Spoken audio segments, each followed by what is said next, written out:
आपका बंटी के अगली कड़ी में आपका स्वागत है।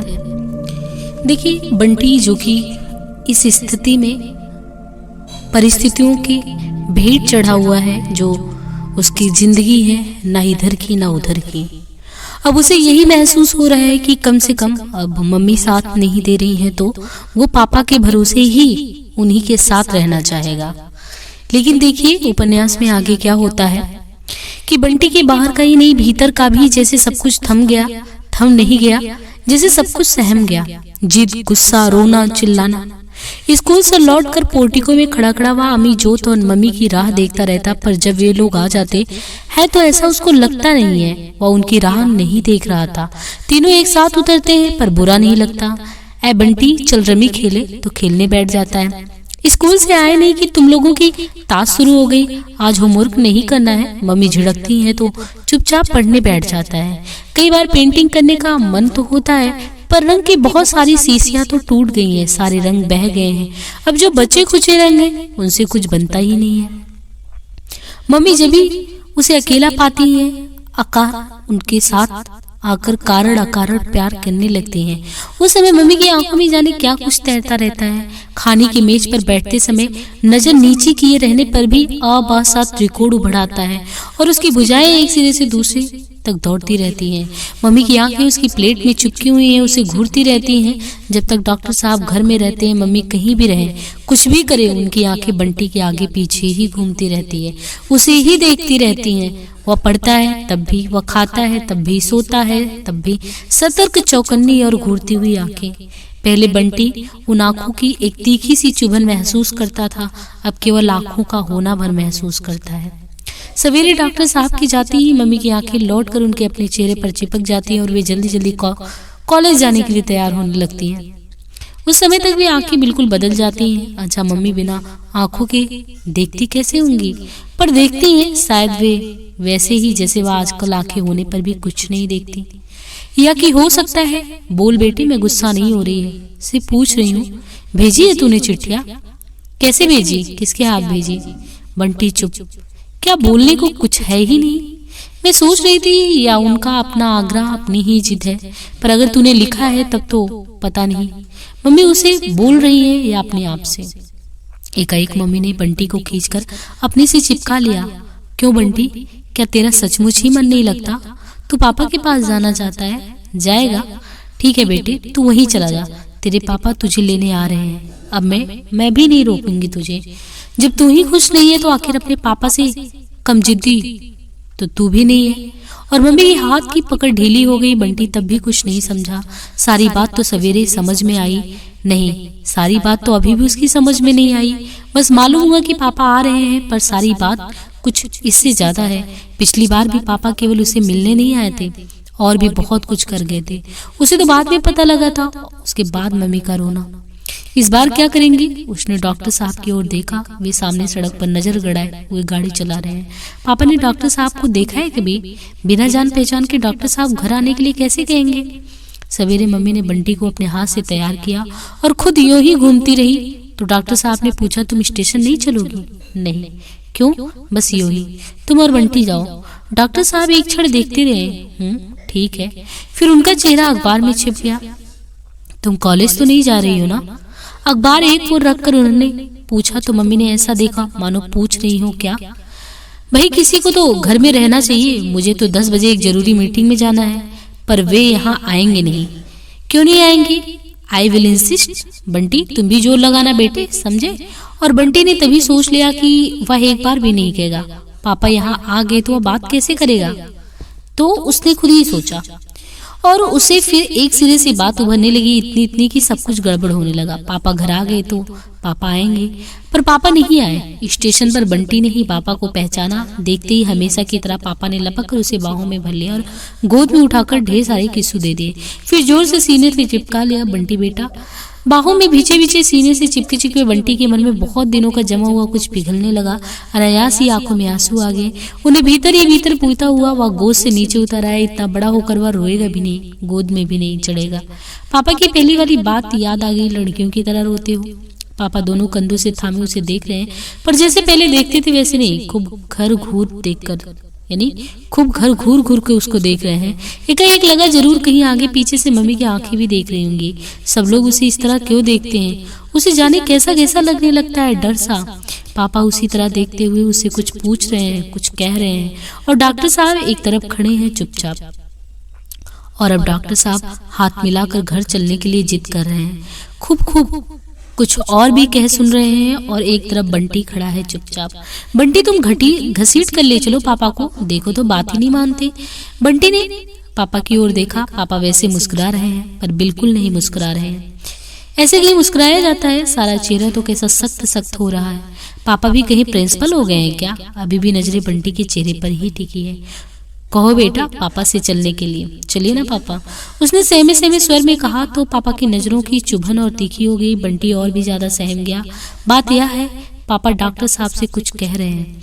एक क्षण को बंटी की आंखों के सामने धीरे धीरे रात का अंधेरा फैल गया, और उसकी छोटी सी हथेली में से पापा का हाथ फिसलता ही चला गया।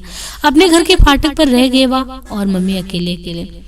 वह और डॉक्टर साहब लौट रहे हैं। पापा सर्किट हाउस उतर गए हैं। उसे उतरने के लिए भी नहीं कहा। कितनी बातें करनी थी उसे पापा से। अब 4 बजे घर आएंगे तो क्या बात कर पाएगा? बंटी की बात से भी ज्यादा जरूरी पापा का काम है। पापा उसके लिए नहीं आए, अपने काम के लिए आए हैं। और थोड़ी देर पहले बंटी के मन में जो कुछ पिघला था वह जैसे फिर जमने लगा।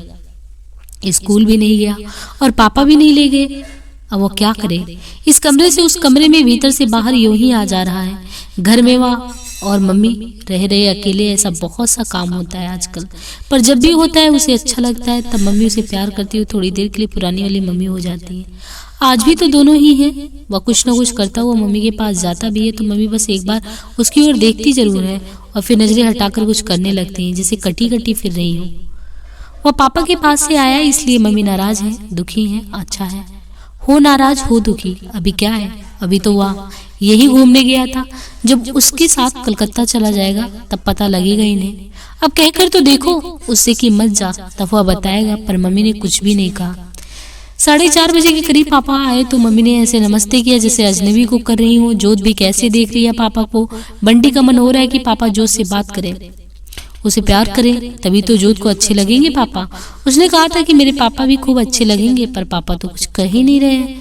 चाय की मेज पर गए तो ढेर सारी खाने की चीजें फैली हुई थी। वे लोग जिस दिन इस कोठी में आए थे ठीक उसी तरह उस दिन डॉक्टर साहब मम्मी की खातिर कर रहे थे। आज क्या मम्मी पापा की खातिर कर रही है? बार बार लग रहा है कि कोई लंबा सा आदमी आएगा और दहाड़ता हुआ कहेगा, वाह आज खाने की मेज लग रही है। वो मम्मी और पापा, अम्मी और जोत नए आदमी के सामने कैसे चुपचाप बैठे हैं, जैसे वो उस दिन बैठे थे। पर आज भी तो वह चुप है। उसका बड़ा मन हो रहा है कि वह कुछ न कुछ बोलता ही रहे, जैसे अम्मी और जोत उस दिन बोल रहे थे, जैसे हमेशा बोलते हैं। पर पापा की नजरें इस तरह गड़ी हुई हैं उसके चेहरे पर कि कुछ कहा भी नहीं जाता। पर मम्मी भी तो चुप है। मान लो वो कुछ कहें और पापा जवाब ही ना दे तो जोत कहेगी, नहीं कैसे है तेरे पापा? पापा ही उससे क्यों कुछ नहीं पूछते? अपने मम्मी पापा के साथ बैठकर भी खाने की मेज लगी ही नहीं है। चाय के बाद मम्मी पापा को लेकर बैठने के कमरे में घुसी तो वह भी पीछे पीछे लगा चला गया। मम्मी गर्दन घुमा घुमा कर इस तरह कमरे को देख रही हैं जैसे पापा नहीं, वे खुद बाहर से आई हैं और पापा हैं कि कमरे देख ही नहीं रहे हैं। मुझे खबर देर से मिली इसलिए बधाई भी नहीं भेज सका। मम्मी चुप। बंटी का मन हो रहा है कि कुछ बात करे इधर उधर की, कुछ भी। मम्मी पापा और उसने एक साथ नाश्ता किया, एक साथ कमरे में बैठे, और वह इस समय की इस स्थिति को जैसे पूरी तरह महसूस करना चाहता है भीतर तक। पर अपनी जगह ऐसा जम गया है कि ना हिला डुला जा रहा है ना कुछ बोला ही जा रहा है। एक इच्छा हुई कि पापा से कहे, चलिए पापा हमें घुमा लाइए, यहाँ तो रात तक भी बैठा रहा तो कुछ नहीं कहा जाएगा। और ढेर सारी बातें जो देख तो ले कि पापा उसे ले जा रहे हैं, वह सारी चीजें लिए चला रहा है।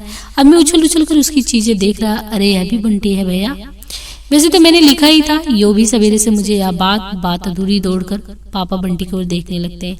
मम्मी एक बार बंटी की ओर देखती है, फिर पापा की ओर, फिर उनकी नजरें जमीन में गड़ जाती है। उनका चेहरा कैसे पीला पीला हो रहा है। अच्छा है, अब मम्मी को पता लगेगा। बता दे पापा को कि मम्मी यहाँ आने के बाद उसे मारने भी लगी हैं, कभी उसके साथ नहीं सोती और खट खट उंगलियों का क्रॉस बन जाता है। बंटी तू अम्मी और जोत के साथ खेल बेटा।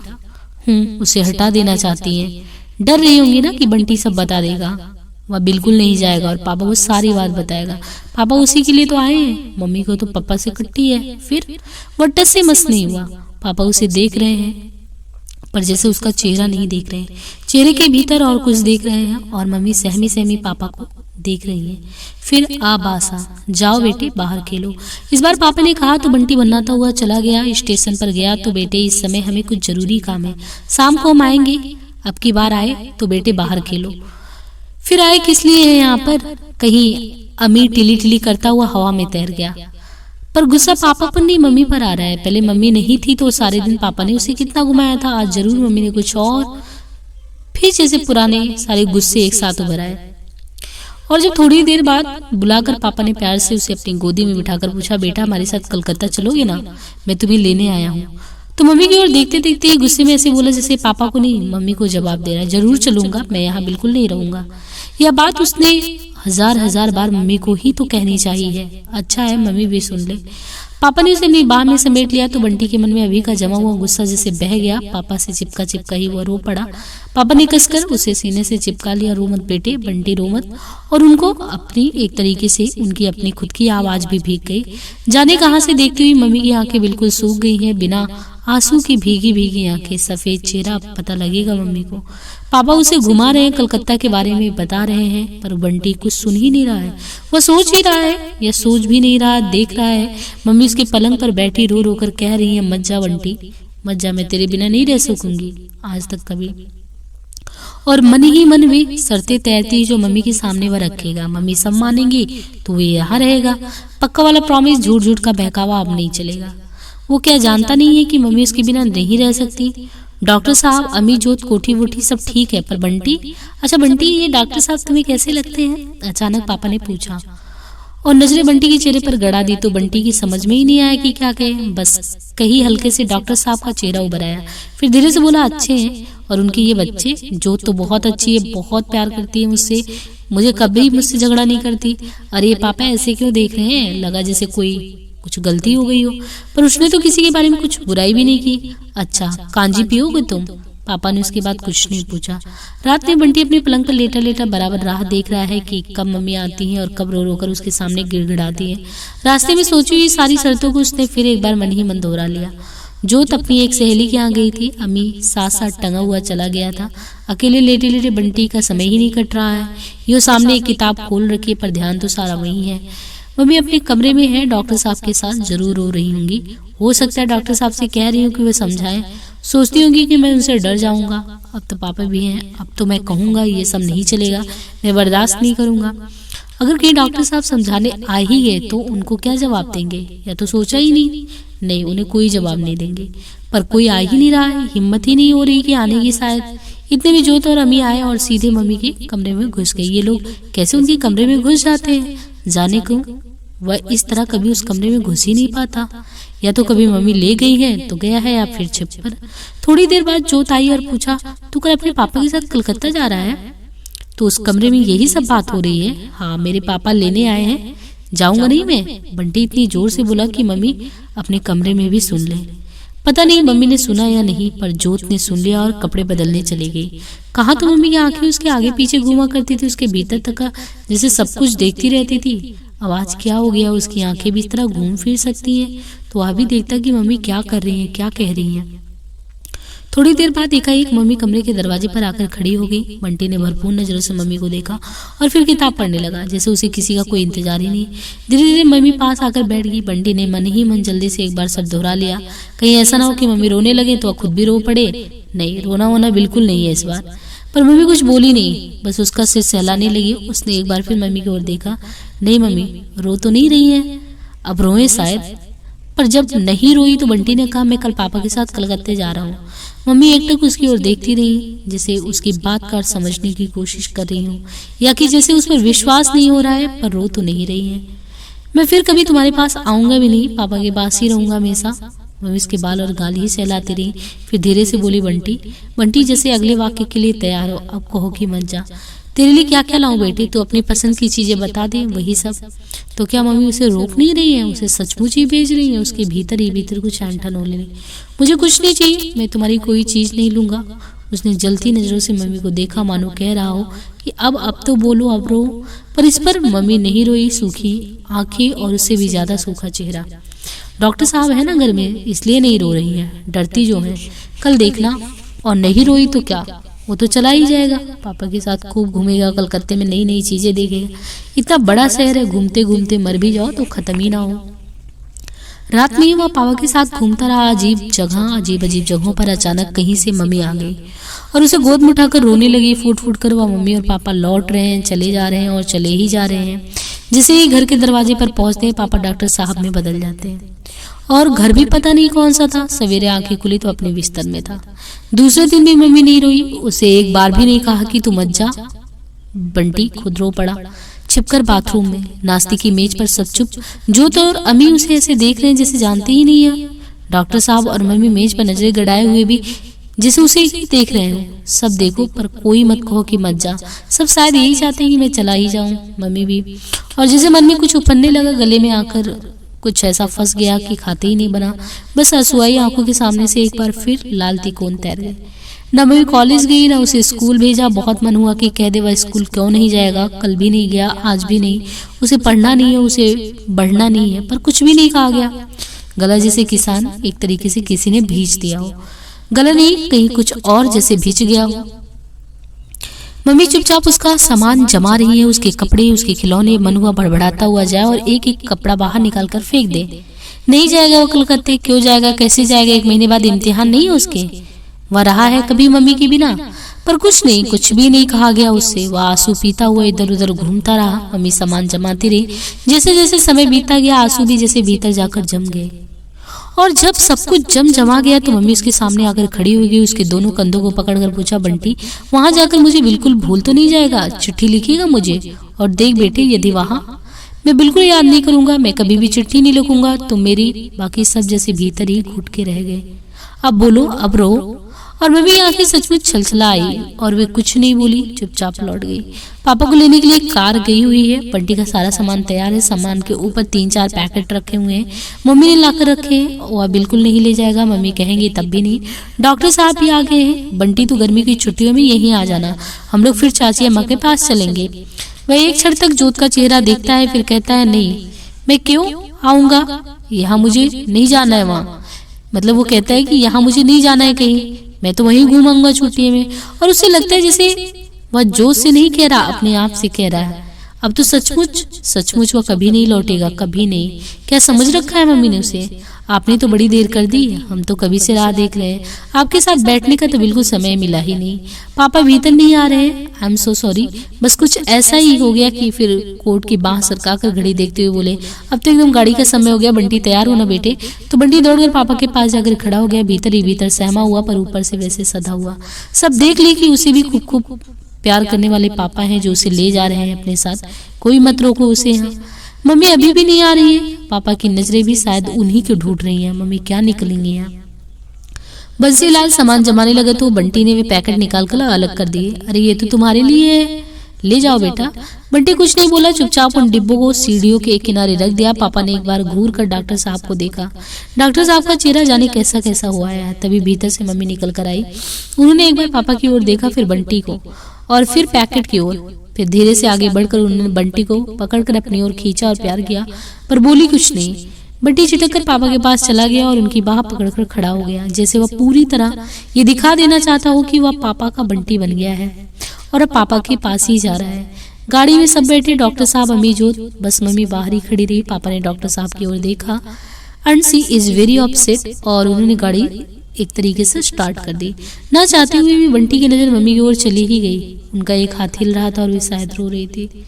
रोती हुई मम्मी पीछे छूट गई। कोठी का उजड़ा हुआ अहाता, कोठी के बाहर लाल तिकोन, सब पीछे छूट गए। स्टेशन और स्टेशन की भीड़, गाड़ी में बैठा खिड़की से झांकता बंटी, प्लेटफॉर्म पर खड़े हुए डॉक्टर साहब, पापा, अम्मी, जोत और भी ढेर सारे लोग। डॉक्टर साहब के टूटे टूटे वाक्य, आप इसकी खबर देते रहिएगा, यू नो सीज, अगर बहुत परेशान हो तो। बंटी भैया हम भी कलकत्ता घूमने आएंगे, बंटी मुझे चिट्ठी लिखना। और इसके साथ ही बहुत सारा शोर, इस तरह का, तरह के, और एकाएक ही सारे शोर के ऊपर उभरता, बंटी मत जा बेटे, मैं तेरे बिना नहीं रह सकूंगी। दौड़ती दौड़ती मम्मी चली आ रही, बदहवास ला के, पर मम्मी जैसे उस तक पहुंच नहीं पा रही है, सिर्फ उनकी आवाज। तभी गाड़ी चल दी और जो लोग आए थे वे भी छूट गए। हाथ हिलाते हुए डॉक्टर साहब, अम्मी और जो धीरे धीरे सबके चेहरे घुल मिल गए और फिर एक बिंदु में बदलकर ओझल हो गए। फिर प्लेटफॉर्म की भीड़ और शोर, शहर का हिस्सा, जाना पहचाना सब कुछ सरकता चला गया, छूटता चला गया और थोड़ी ही देर में खेत, खलिहान और मैदानों की अनंत सीमाओं के बीच दौड़ने लगी। बंटी ने गर्दन भीतर की और मोड़ ली। सब अपरिचित चेहरे, इतने अपरिचित चेहरों के बीच जाने कैसी दहशत। बंटी को हुई कि वह उठकर पापा के पास चला जाए और उनसे एकदम सट गए। पापा ने बहुत दुलार से उसकी पीठ सहलाई। बंटी तो अपने आप ही जैसे आगे के सब तैर गए। वह अपना घर होगा, तुझे बहुत अच्छा लगेगा बेटे।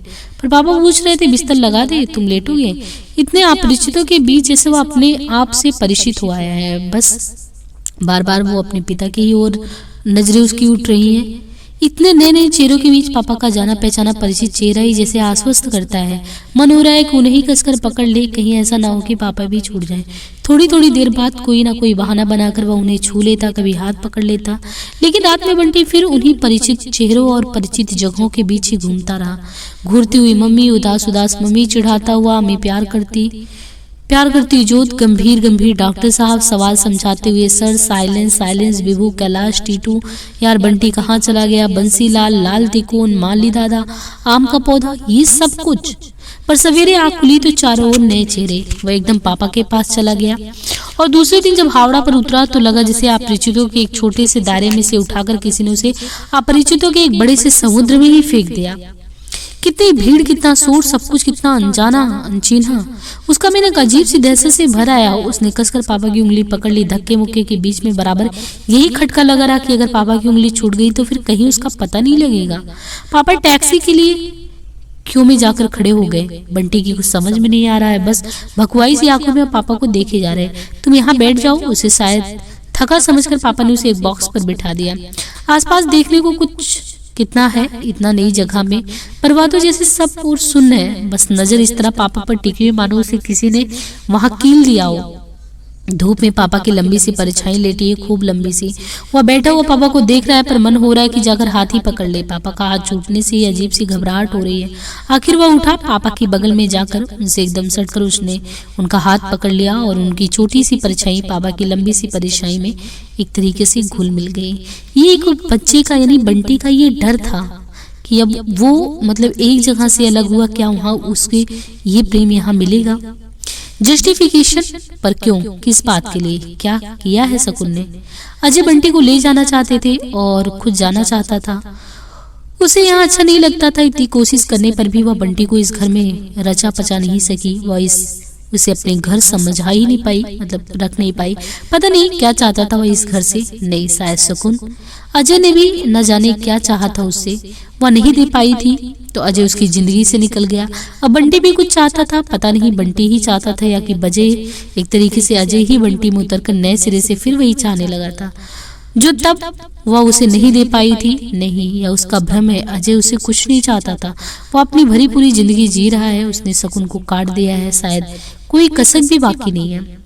पर जब शकुन ने अपने जीवन का भरा पूरा करना चाहा, अजय की कसक को भी धो पोछना चाहा, तो बंटी। सब लोग केवल उसे चाहते ही हैं और उनकी चाहनाओं को पूर्ति करती रहे, यह एकमात्र रास्ता है उसके लिए। बस वो कुछ ना चाहे, चाहती है वही गलत क्यों हो जाती। ऐसा अनुचित असंभव भी तो उसने कुछ नहीं चाहा। एक सहज सीधी जिंदगी जिसमें रहकर वह कम से कम या तो महसूस कर सके कि वह जिंदा है, केवल सूरज डूब डूब कर ही उसे रात होने और बीतने का एहसास न कराए। उसके अतिरिक्त भी कुछ हो। कितना सहज स्वाभाविक इच्छाएं थी उसकी, फिर भी सब गलत केवल इसलिए कि वे उसकी थी। जहाँ जस्टिफिकेशन है समझ लो वहाँ गिल्ट है। आदमी अपने गिल्ट को जस्टिफाई ना करे तो शायद कभी किसी संदर्भ में डॉक्टर ने ही ये कहा था, कहा होगा। शकुन को लग रहा है कि उसके मन में इस समय कुछ नहीं है, न गिल्ट न जस्टिफिकेशन। कुछ है तो सिर्फ दुख की बंटी चला गया, कि बंटी एक दिन भी वहाँ खुश नहीं रहेगा, न उस घर में न हॉस्टल में। बिना शकुन के वह कहीं खुश रह ही नहीं सकता। और इन दिनों तो शकुन के साथ भी वह समझ ही नहीं सका कि शकुन से बदला लेते लेते कितना बड़ा बदला उसने अपने आप से ले लिया। शकुन को कष्ट देने के लिए कितना बड़ा कष्ट उसने अपने आप को दे डाला। वह नहीं समझ सका, पर शकुन तो सब समझ रही थी। फिर भी वह चुप रही। क्या वो ये नहीं महसूस करने लगी थी कि बंटी अब उसके जीवन की सहज गति में एक रुकावट बन गया है। जिस नई जिंदगी की शुरुआत का सारा आयोजन उसने कर डाला, वह शुरू होकर भी जैसे शुरू नहीं हो पा रही कि बंटी उसमें जब तब दरार डाल देता। कॉन्फेशन, एक तरीके से कॉन्फेसेंस नहीं, उसे कुछ कॉन्फेस नहीं करना। आदमी शायद कॉन्फेस इसलिए नहीं करता कि दूसरों की नजरों में गुनाहगार बनकर अपनी नजरों में बेगुनाह हो जाए। वो अपने गुनाहों को स्वीकार नहीं करता, बड़ी निर्दयता के साथ उन्हें दूसरों के कंधे पर डालकर स्वयं उससे मुक्त होना चाहता है। पर शकुन को ऐसा नहीं करना चाहिए था, वह कर ही नहीं सकती थी। बंटी उसके जीवन का अभिन्न अंश है, उसका अपना अंश। उसके जाने का दुख भी उसका अपना है और उसे भेज कर यदि उसने कुछ गलत किया है तो वह गलती भी उतनी ही है उसकी अपनी। इस सबको ना वह किसी के साथ शेयर कर सकती, ना किसी और के कंधों पर डालकर उन सबसे मुक्त हो सकती है। अहंग और गुस्सा से भरे भरे शकुन की लाई हुई चीजों को बिना देखे बिना छुए एक और सरका देने और उमड़ते हुए आंसू के भीतर ही भीतर रोककर सूखी आंखों से मोटर कार में बैठकर विदा हो जाने की व्यथा बंटी से कहीं ज्यादा शकुन को अपनी व्यथा लगती है, और ऐसी व्यथा जिसे कोई भी बांट नहीं सकता, आज भी नहीं आगे भी नहीं। कार लौट आई, उसमें से डॉक्टर अमी और जोत उतरे तो उसे एक बार फिर नए सिरे से धक्का लगा। तो बंटी चला गया और साथ ही ख्याल आया कि इतनी देर से वह ऊपर से चाहे कुछ भी सोचती रही, भीतर ही भीतर तो लगातार जाने कैसे कैसे चित्र बनते बिगड़ते रहे। यहाँ के परिचित माहौल और शकुन की उपस्थिति में थमा हुआ आवेग स्टेशन के अपरिचित माहौल में फूट पड़ा। मैं नहीं जाऊंगा, मैं मम्मी के पास जाऊंगा, मम्मी के पास ही रहूंगा। अजय का कातर हो आया चेहरा, डॉक्टर का असमंजस जो से चिपक कर खड़ा, डरा सहमा बंटी। मम्मी गाड़ी से उतरकर वह उससे लिपट गया, दोनों की आंखों में आंसू गलती हुई बर्फ की दीवार। उसमें जल्दी जल्दी में चाय नहीं पी सके, जल्दी से चाय पिलवा दो तो मैं जाऊं, आई एम ऑलरेडी लेट। बस गाड़ी भी आधे घंटे लेट थी और मम्मी मैंने बंटी को कह दिया कि वो मुझे चिट्ठी जरूर लिखेगा। मिस्टर बत्रा को भी कह दिया है कि जाते ही चिट्ठी लिख देंगे और सारी बात यानी जो भी जैसा हो वैसा वो बता देंगे।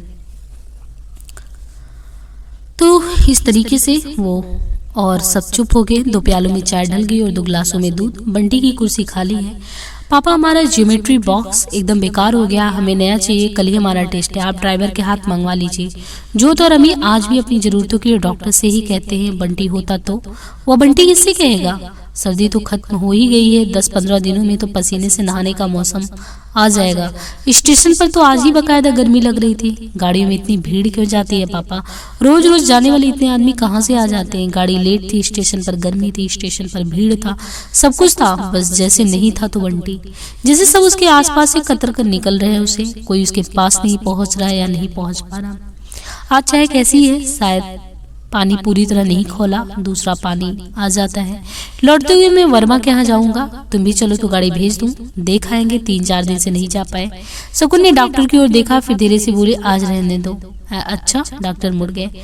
पापा हमारे लिए भी कोई चीज अच्छी सी। सायास ढंग से बोले हुए या नवास एक तरीके से अनायास वाक्य, जैसे सबने तय कर लिया है कि कोई भी उस विषय पर कुछ नहीं बोलेगा और ये वाक्य उस तक पहुंचकर भी नहीं पहुंच रहे। सेतु नहीं बन पा रहे। सेतु बंटी सेतु नहीं बन सका, इसलिए शायद उसे भी कट जाना पड़ा। डॉक्टर चले गए, अम्मी और जोत पढ़ने बैठ गए। सब कुछ कितना सहज स्वाभाविक हो आया, कहीं कुछ नहीं, जैसे एक अनावश्यक प्रसंग ऊपर से थोपा गया हो। उसे एक न एक दिन समाप्त होना ही था। सब लोग जैसे इसी दिन की प्रतीक्षा कर रहे थे। वह भी सचमुच, वह भी कहीं चाहने ही तो लगी थी। उसे खुद लगने लगा था कि वह एक अनावश्यक तत्व शायद वह हो ही गया था। शायद ऐसा ही होता। यह बच्चा किसका है? बंसीलाल की बहू खुसर फुसर करके पूछ रही थी। इनके पहले वाले आदमी का बच्चा है। दबा दबा सा जवाब, दहेज में यही लेकर आई है। खीखी खीखी। और उस हंसी ने उसे भीतर तक तिलमिला दिया था। यह बच्चा, ओह क्या नाम है बेटे तुम्हारा? वर्मा का बुलंद प्रश्न। अरूप बत्रा, उतना ही बुलंद जवाब। सवाल और जवाब दोनों भी तो कुछ था। न चाहते हुए टालते हुए भी ध्यान एक क्षण को उस पर आ ही जाता। और फिर रात में सर्दी से अकड़ा, डर से सहमा बंटी उसकी छाती से चिपका था। सांस जैसी हिचकियों में बंध गई थी। यह अक्सर इस तरह डर जाया करता। क्या पता नहीं स्वर में नींद की खुमारी थी या कि एक रूखापन, व्याघात पड़ जाने की खींच। कम से कम शकुन को ऐसा ही लगा था और वह बंटी को लेकर हल्के से चौकन्नी हो आई थी। या तो बहुत ही जिद्दी बच्चा है भाई, लगता है तुमने इसे बहुत ज्यादा लाड में स्पाइल कर दिया है। एक हल्का सा आक्रोश था स्वर में। मत इतना सिर चढ़ाओ बहू जी, नहीं एक दिन आप ही दुखी होगी। एक सी ही तो बातें थी पर अर्थ बदल गए थे, क्योंकि शायद संदर्भ बदल गए थे। और तब पहले दिन का वह चौकन्नापन अनायास ही एक हल्की सी अपराध भावना में बदल गया। जैसे जिद बंटी ने नहीं की, उसने खुद की, एक गलत और अनुचित जिद। पता नहीं मन का भाव शायद चेहरे पर अंकित हो आया था। डॉक्टर ने कंधे पर हाथ रखकर पूछा, बुरा मान गई? उसने झूठ बोला था और साथ ही लगा था कि अब पता नहीं कितनी बार उसे झूठ बोलना पड़ेगा। डॉक्टर मुस्कुरा रहे थे, मानो बंटी ने जो कुछ किया उसने कतई परेशान नहीं किया उन्हें। वह भी मुस्कुराई, मानो उसने डॉक्टर की बात का बिल्कुल बुरा नहीं माना है। असली बात पर नकाब डालने का सिलसिला उसी दिन से शुरू हुआ था, कम से कम बंटी को लेकर। और फिर एक नकली सा व्यवहार, या कि असली व्यवहार में भी नकलीपन का एहसास। या तो इस विषय पर बात होती ही नहीं, या होती तो बहुत ही संभल संभल कर। पर बंटी था कि हर दिन एक नया हंगामा, कुछ भी होता है और मन ही मन शकुन अपने को सफाई देने के लिए तैयार रहती थी। पर डॉक्टर देख जान कर भी चुप रह जाते, तो उनकी चुप्पी बंटी की जिद, बंटी के हंगामे से भी ज्यादा बड़ा बोझ बनकर शकुन के मन पर छा जाती। अपनी हर समस्या, अपने हर बोझ को बड़े निर्द्वंद भाव से डॉक्टर के कंधों पर डालकर निश्चित हो जाने वाली शकुन के मन में एक कोना हुआ आया था, जिसकी बात वह घुमड़ती रहती थी। और शकुन थोड़ी सी भयभीत रहती थी कि कहीं यहाँ की बात बाहर ना जाए। साथ ही आशंकित भी कि कहीं यह कोना अपनी सीमा तोड़कर फैलना न शुरू कर दे और फिर फैलता ही चला जाए। वह जानती थी कि ये कोने जब होते हैं तो कितने पैने होते हैं, कैसे इनसे सब कुछ कटता चलता है। विश्वास, सद्भावना, अपनत्व, सारी की सारी जिंदगी बढ़ जाती है खंडों में, टुकड़ों में, कि इसके बाद एक पूरी जिंदगी जीना नहीं। वह अब और उसे सबसे गुजरना भी नहीं चाहती। बड़ी से बड़ी कीमत भी चुकानी होगी तो चुका देगी, कीमत चुका देगी। और लग रहा है कि वह एकदम बिल्कुल खाली सी, खोखली सी हो गई है। मम्मी हमें ग्रामर समझा दो। लेटे लेटे ही शकुन ने पास खड़ी जोत को देखा। स्वर में कैसा आग्रह है, याचना है, जैसे हमेशा क्या वह इसी तरह कुछ कहती मांगती है। कभी ध्यान ही नहीं गया। अब शायद नए सिरे से अम्मी और जोत से परिचित होना पड़ेगा। अभी तक तो ये लोग भी बंटी के साथ इस तरह जुड़े हुए थे कि कभी अलगाव महसूस ही नहीं हुआ। बंटी के साथ साथ इन दोनों का काम भी होता है और चलता था। अब देखो तो जोत, अम्मी क्या कर रहा है, उसे भी यही बुला लो, दोनों ही यहीं पढ़ो। अम्मी जोत दौड़ते हुए चले आए। बंटी को उसने कभी इस कमरे में बैठकर नहीं पढ़ाया, वह कभी आता भी नहीं था। जाने कैसा एक सहमा सहमा पर उसके मन में रहता था। वह उस कमरे में जाते हुए सहम रही है, वह मेज, वह कोना। मम्मी मैंने 4 सम्स कर लिए हैं और 5वां कर रहा हूँ, कुल 10 करने हैं, बस होमवर्क खत्म, होमवर्क फिनिश। दोनों बच्चे अपना अपना काम करने बैठ गए तो ख्याल आया बिना बंटी के वह इन लोगों को उसी तरह प्रेम करेगी जैसे बंटी को करती थी। उन्हें उतना ही अपना समझेगी। शायद नहीं, मीरा भी बंटी के लिए ऐसे ही सोचेगी। वह भी उससे कभी जुड़ा हुआ महसूस नहीं करेगी, उसे कभी अपने बच्चे की तरह प्रेम नहीं करेगी। एकाएक शकुन ने कॉपी पर झुकी हुई अम्मी को खींचकर अपनी गोद में भर लिया, उसके दोनों गालों पर प्रेम किए। अम्मी सकपका सा गया और फिर अलग हो गया। जोत अजीब सी नजरों से देखने लगी। ऐसा करने पर बंटी कभी उसके गले में बाहर डाल दिया करता था। अक्सर वह उसकी गोद में लेटकर ही पाठ याद किया करता था, जोर जोर से बोलकर। और जब तक बंटी पढ़ता था शकुन कुछ नहीं कर सकती थी। समय के साथ सब कुछ कैसे बह जाता है। अजय का पत्र बीच में पड़ा था। शकुन और डॉक्टर आमने सामने बैठे थे। दोनों के बीच एक मौन गिराया था, एक तनावपूर्ण मौन। कम से कम शकुन को ऐसा ही लगा था। अजय ने बहुत संयम ढंग से लिखा था, लिखा ही नहीं, एक तरह से आग्रह किया था कि अब बंटी को आप अपने पास ही रखना चाहता है। फिर भी इस विषय में उन दोनों की राय के बिना वह कुछ नहीं करेगा। डॉक्टर ने पत्र पढ़ लिया था और चुप हो आए थे। और शकुन के मन में हजार हजार बातें एक साथ आ ही रही थी। वह बंटी को भेज दे और अपने घर के इस तनाव से मुक्त हो जाए। वो बंटी को क्यों भेजे? अजय किस अधिकार से उसे अपने साथ रखना चाहता है? उसने शादी कर ली है, इसलिए उसका बंटी पर से अधिकार समाप्त हो जाता है। तो अजय ने भी तो शादी कर ली है। डॉक्टर जान ले कि इस घर के लिए बंटी अनावश्यक और फालतू हो, पर कोई है एक ऐसा भी घर जहाँ बंटी की आवश्यकता है, बंटी की प्रतीक्षा है। यहाँ बंटी एक जिद्दी अब नॉर्मल बच्चा हो सकता है, पर वहाँ कि अजय का शकुन से चाहे कोई संबंध हो या ना हो, पर उसका बंटी से है। आत्मीयता का, अपनत्व का, रक्त का। अब बंटी को लेकर वह इतना अपराधी महसूस नहीं करेगी। डॉक्टर चाहे तब भी वह नहीं भेजेगी। शकुन के साथ उन्हें बंटी को भी स्वीकार करना ही होगा। बंटी उसके साथ था और हमेशा रहेगा। बातें हैं कि एक के बाद एक फिसलती ही चली जा रही है। तुमने कुछ कहा नहीं पत्र पढ़कर? और शकुन ने बहुत ही भेदती सी नजरों से डॉक्टर को देखा, मानो उसे केवल शब्दों पर ही विश्वास नहीं करना, उन्हें ही अंतिम नहीं मानना है, उसके भीतर छिपे अर्थों को भी देखना है। वह भीतर ही भीतर कहीं बहुत चौकन्नी हो आई। असमंजस और दुविधा में लिपटे डॉक्टर चुप, और वह चुप्पी हजार हजार अर्थ को प्रकट करने लगी। बताओ ना, क्या जवाब दूं अजय को? शकुन को जैसे जवाब चाहिए ही, वह भी डॉक्टर से। मैं मिस्टर बत्रा को बिल्कुल नहीं जानता, उन्होंने ये क्यों लिखा है? यह भी नहीं समझ सका कि क्या जवाब हो सकता है इसका। मैं क्या बताऊं? वही तटस्थता, वही उपेक्षा, बोलकर भी चुप रहना, क्या इसी को नहीं कहते? शगुन क्या जानती नहीं कि डॉक्टर इस तरह चुप रहेंगे? पर क्यों अभी चाची अम्मा लिखी कि अम्मी को शुरू से मैंने पाला है, उसे मेरे पास भेज दो, तो तुम जवाब नहीं दोगे, कुछ नहीं बताओगे? आवेश से जैसे उसका स्वर कांपने लगा। वह बात बिल्कुल दूसरी होगी। डॉक्टर का स्वर कभी भी कहीं से भी विचलित क्यों नहीं होता? कैसी आस्था है, कौन सा विश्वास है ये अपने ऊपर, जो कहीं भी डिगने ही नहीं देता। डॉक्टर के सधाव के सामने शगुन जैसे और ज्यादा से ज्यादा बिखराव महसूस करने लगी। बात दूसरी नहीं है, बस यह कहो कि बच्चा दूसरा है। अम्मी दूसरा बच्चा है, तुम उसके बारे में निर्णय ले सकते हो। बंटी तुम्हारा। शगुन और डॉक्टर की दोनों हथेलियां शगुन के कंधों पर आ टिकी। बात बीच में ही टूट गई। शगुन एकदम डॉक्टर का चेहरा देखती रही। क्या था डॉक्टर के स्वर में? उनके चेहरे पे की मन का आवेग जैसे अपने आप ही धीरे धीरे उतरने लगा। पागल हो गई हो, लगता है इस पत्र ने परेशान कर दिया है। पर इस तरह परेशान होने से तो कोई चीज हल नहीं निकलता। शगुन को लगा जैसे उसके कंधे डॉक्टर के हथेलियों पर टिक गए हैं। तुम लोग अपने ईगो को ऊपर ना रखकर बंटी को ऊपर रखो। आई मीन उसकी दृष्टि से सारी बातें सोचो तो ज्यादा सही होगा। वही सदा हुआ स्वर, सुलझी हुई दृष्टि, संशय और संदेह के उभरे हुए सारे कांटे जैसे उलटकर उसे ही भेदने लगे। उसका अपना कुंठित मन बातों को, व्यक्तियों को कभी सही रूप में नहीं ले सकेगा। तुमसे कुछ नहीं होगा, मैं ही बंटी को अपने साथ लंबी ड्राइव पर ले जाऊंगा। बहुत प्रेम से, विश्वास से लेकर उससे पूछूंगा कि उसकी मनाही स्थिति जानने की कोशिश करूंगा। क्यों वह यहाँ पे एडजस्ट नहीं कर पा रहा है? क्या बताऊं शगुन, मुझे समय नहीं मिलता। यह सब डॉक्टर कह रहे हैं। एक बार भी यह नहीं कहा कि तुम्हें मुझ पर विश्वास हो तो मैं बंटी को ले आऊं। एक बार भी क्या है? इनको यह ख्याल ही नहीं आता कि बंटी को लेकर वह डॉक्टर की ओर से उतनी आश्वस्त नहीं हो पाती, कोशिश करके भी नहीं हो पाती कि वह इस प्रसंग को लेकर अपने और डॉक्टर के बीच में एक हल्की नामालूम सी दरार महसूस करने लगी और हमेशा आशंकित रहती कि वह दरार धीरे धीरे कहीं खाई न बन जाए। मैं तुम्हें भी नहीं ले जाऊंगा, समझी? जवाब उसके बाद हो जाएगा, ओके? और एक बार जोर से उसके कंधे थपथपा कर हाथ हटा लिए। उनके इस अतिरिक्त विश्वास के सामने शगुन का अविश्वासी मन जैसे हार गया। वो अपनी ही नजरों में बहुत अपराधी उठी, अपराधी और छोटी। क्यों वह चीजों को गलत रूप में लेती, क्यों नहीं सही ढंग से देख पाती? पर शायद चीजें ही गलत थी और इसलिए देखने का हर सही ढंग भी घूम फिर कर आखिर में गलत ही हो जाया करता था। शगुन जानती थी कि अजय घर नहीं आएगा, पर डॉक्टर का घर आने के लिए आग्रह करने स्टेशन तक जाना उसे अच्छा लगा। लेकिन जब अजय ने 4 बजे आने को कहा था तो डॉक्टर ने बताया कि वो उस समय मीटिंग में रहेंगे। शायद वह चाहते हो कि यह बात शगुन और अजय आपस में ही तय करे कि डॉक्टर एक बाहरी आदमी की तरह क्यों रहे। डॉक्टर को उस समय अनुपस्थित रहने की बात उसे कहीं अच्छी भी लगी थी और बुरी भी। उसे खुद नहीं मालूम कि उसे कैसा लगा था। पता नहीं उसे क्या हो गया है कि एक ही बात एक ही समय उसे अच्छी भी लगती है, बुरी भी, शायद कुछ और भी। हर बात कितने स्तरों पर चलती है उसके मन में, वह खुद कुछ नहीं समझ पाती। हर बात उसके लिए जैसे एक पहेली बन जाती है, या फिर वह खुद अपने लिए एक पहेली।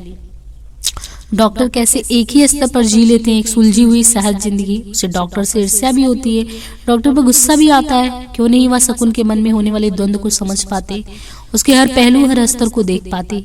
पर क्या उन सबको देख समझ पाती है, या कोई भी उसे समझ पाएगा? टुकड़ों में बटी यह जिंदगी, हर टुकड़ा जैसे अलग ढंग से सोचता है, हर अलग ढंग से धड़कता है। अजय 4 बजे घर आ रहा है, यह बात उसे अच्छी भी लग रही है और बुरी भी। मन में कहीं एक संतोष है, एक अच्छा है, एक तरीके से एक बार अजय को अपना सुख, अपना वैभव ही दिखा दे। एक कचोटी की बंटी ने पत्र लिखकर उन सारे सुख के अस्तित्व को धूल में मिला दिया। अब सब कुछ कितना बेमानी हो उठेगा। साथ ही एक आशा भी है कि यह आवेश में आकर बंटी ने लिख चाहे जो कुछ भी दिया हो वह जाएगा नहीं। वह यहाँ रोए या तूफान मचाए, शगुन से चाहे जितना ही कटा कटा रहे, फिर यह शगुन के बिना वह कहीं नहीं रह सकता। एक रात को यह सर्किट हाउस रह नहीं सकता था, अब हमेशा रह सकेगा। बच्चों का गुस्सा, बच्चों का मान, बच्चों का हम, कितना छोटा और कितना निरीह होता है सब कुछ। फिर बंटी जो छाया की तरह चिपक कर रहा है उसके साथ, अकेला तो मैं कभी जी ही नहीं सकता। इस वक्त को जैसे वह पकड़े बैठी है, भूल ही गई है कि इसके 20 से 9-10 महीने का समय बीत चुका है, परिवर्तनों से भरा हुआ समय। दिन भर शगुन तैयारी करती रहती थी, हर चीज लगतक और मन ही मन अपने को साधती भी रही थी कि इस बार बहुत सहज होकर ही वह अजय से मिलेगी। इस असहज प्रसंग को अपने व्यवहार से इतना सहज बना दे कि अजय खाली हाथ लौटे तो भी कचोट लेकर ना लौटे। यहाँ का सब कुछ देकर बंटी को ले जाने की बात उन्हें खुद बेतुकी सी लगे कि वे खुद आश्वस्त हो जाए।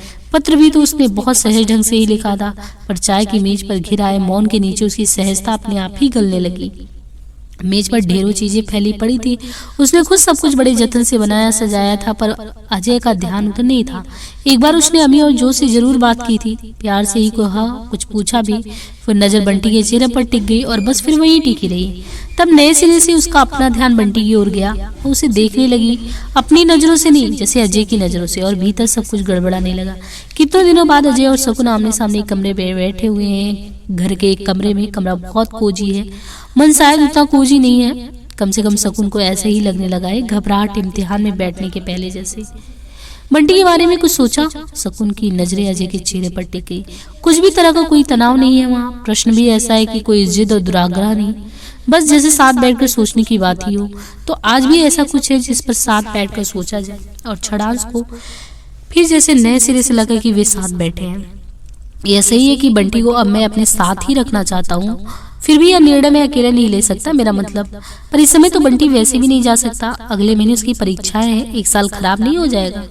अजय कुछ इस नजर से देखने लगा मानो पूछ रहा हो, बस यही आपत्ति है। तो शकुन को लगा जैसे उसे गलती हो गई, आपत्ति उसे कहीं और से शुरू करनी थी। वह जैसे अगली बात सोचने लगी।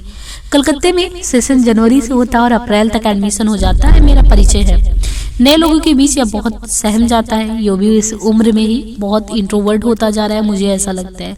हूँ सो तो मैंने भी देखा है। सवेरे बिल्कुल बोला ही नहीं, अभी भी एकदम सहमा हुआ चुपचाप है। और अजय खुद चुप हो गया, जैसे कहीं गहरी चिंता में पड़ गया हो, जैसे कहीं से दुखी हो आया हो। शकुन कुवार जैसे उलटकर उसी पर आ गया हो और अनायास ही मन के भीतर की परतें और एक एक करके परत पर उठने वाले अनेक अनेक बातें कुल बुलाने लगी। मन हुआ कि कहे यह एक तलाकशुदा माँ बाप का बच्चा है, इसलिए कहीं अब नॉर्मल है कि वहां जाकर इसे कौन परिचित मिल जाएगा। कहने भर को तो तुम चाहे इसके पापा हो, पर कितने जानते हो तुम इसे, और कितना जानता है यह तुम्हें। तुम इसके कपड़ों को देखो, पहचान सकते हो, जानते हो इसके कितने नंबर का जूता आता है। अगर बंटी राजी हो जाए और मैं इसे अभी साथ ले जाऊं तो तुम्हें कोई इतराज होगा? बार बार आना जरा। मुझे कोई इतराज नहीं होगा। सच पूछो तो मैं खुद अब यही चाहने लगी थी कि इसे तुम्हारे पास ही भेज दूं। बहुत रख लिया, अब कम से कम मैं अपनी जिंदगी जीऊं। एक परत पर उभरा और उससे भी भीतर का परत उभरा अच्छा है। तुम्हारे और मीरा के बीच में भी दरार पड़े, हर दिन एक परेशानी, हर दिन एक तूफान।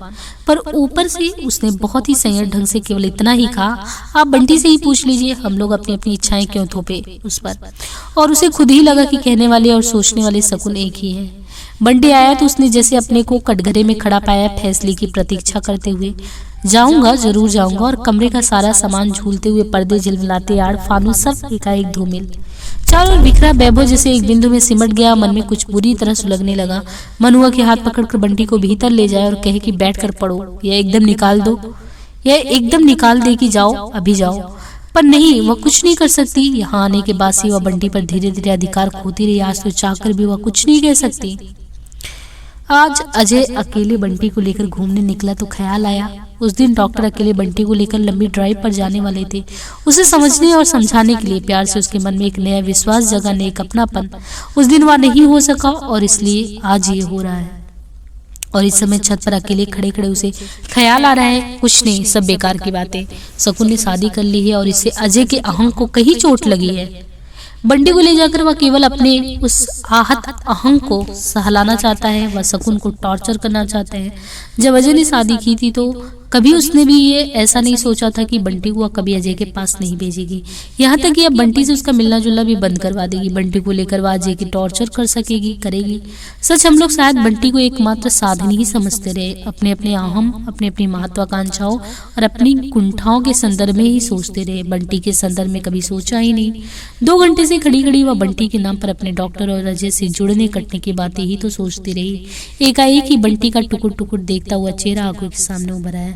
बिना बोले, मुंह फेरे फेरे ही मानो कह रहा हो, मुझे रोक लो मम्मी, मुझे रोक लो।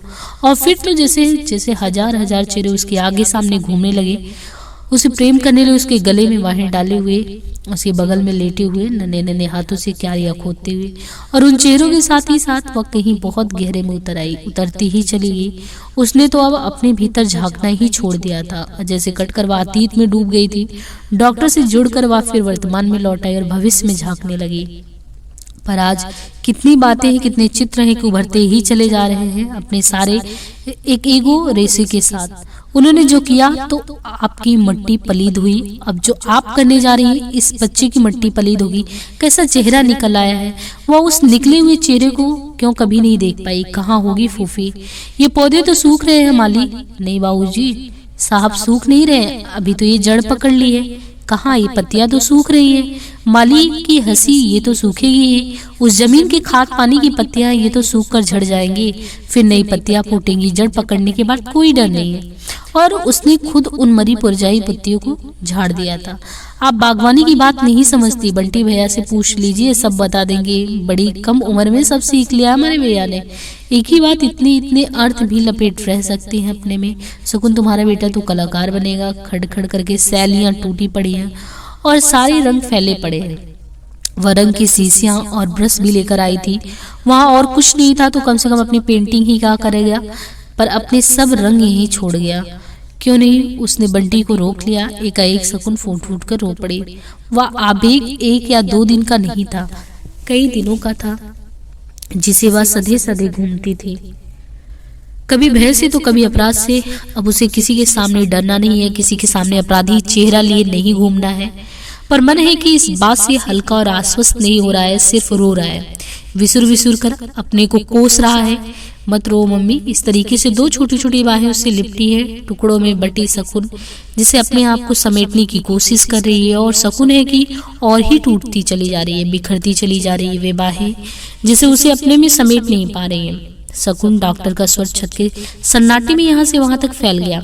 तुम यहाँ हो और नीचे किसी को पता नहीं। अरे यह क्या, तुम रो रही हो? शकुन, और 2 संबल बाहें और चारों ओर घिराई, और धीरे धीरे पूरी की पूरी शकुन उनमें अपने आप को बत्ती चली गई, सिमटती चली गई। बस 2 नन्ही नन्ही बाहें उन संबल बाहों के नीचे अनदेखी अनजाने ही शायद वो मसल गई। तो बंटी की कहानी इस तरीके से एक तरीके से माता पिता के बीच में एक जीवन की अंतर्द्वंद में कैसे बढ़ गई है। एक और यात्रा देखें कि वैसा ही रेल का डिब्बा है पापा, वो बातचीत वहां कर रहा है। यहाँ तो शकुन सोच ही रही थी, वैसे ही एक रेल का डिब्बा पापा और बंटी, ढेर सारे नए नए लोग हैं। बंटी बैठा बैठा टुकुर टुकुर सबको देख रहा है, फिर भी जैसे उसे कुछ नहीं दिखाई दे रहा है। पता नहीं कैसे क्या हुआ कि उसके भीतर 2 आंखें और उगाई, और उसके बाद से ही सब कुछ गड़बड़ हो गया। बाहर की आंखें से वह एक चीज देखता है तो भीतर की आंखें दूसरी चीज देखने लगती। कभी भीतर की चीज बाहर की चीज को दबोच लेती, तो कभी बाहर की भीतर की। सब कुछ उसके लिए एक तरीके से गोलमाल हो गया है। भीतर ही भीतर कई कान भी उगाए हैं, तभी तो एक बात को ठेल कर दूसरी बात आ जाती है। आवाज के ऊपर आवाज तैरने लगती है और सारी आवाजें मिलकर बस एक शोर। यह सब बंगाल के जादू से हुआ है, और क्या पहले तो ऐसा कभी नहीं था। उसने कई बार अपने शरीर को छू छू कर देखा, कहाँ है वे आंखें, कहाँ है वे कान, पर दिखते ही नहीं जादू की चीजें। कहीं दिखती हैं वे आंखें, कभी नहीं दिखती, पर उन आंखों से देखे हुए दृश्य बार बार दिखते हैं और दिखते ही चले जाते हैं। ठीक ऐसे जैसे सब कुछ सामने हो ही रहा है, और जो सामने होता है सब गायब हो जाता है। बाहर की आंखें खुले खुले ही बंद हो जाती हैं। यह भी तो जादू ही है, पर किसने किया जादू, कब किया, यही सब पता लग जाए तो फिर जादू ही क्या।